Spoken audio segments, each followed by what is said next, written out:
Лъва на тиктока и отрони ми торето само заради вас и само заради вас.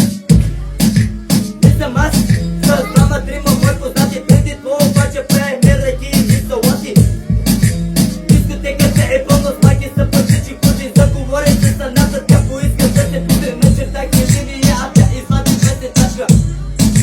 Свие на фуника, шме на хуя, поча да ми мака, поча да я лича по пътя, а тя се побърка, каза, че е лута веча, иска още да шмърка. Само че не ми пута, вика стая кръчка и за това си е на жупи въобще, не път да е ръчка.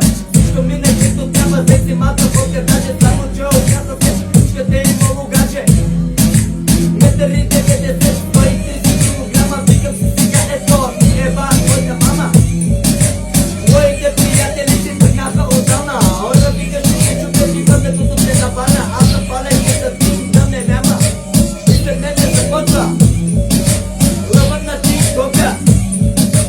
Вижте аз брат, този каза целя ти брат. Има бедни хора над твоя жива света, имаш пари брат.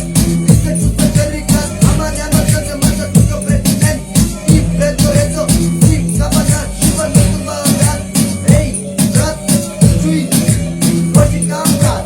Нямаш ли пари, за никъде не си. Тука горето излъва брат. Въздух, ще ни чувате, гласовете винаги на скъпания шипът, свят и на скъпания шипът. Ти то брат, айде горето, ти си брат. Сори беби, знам че съм красив, знам че ме обичаш.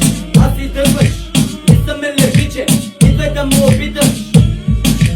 Какво съм ти виновен, какво съм те наранил, не знам, просто ми прости. Има за обиче.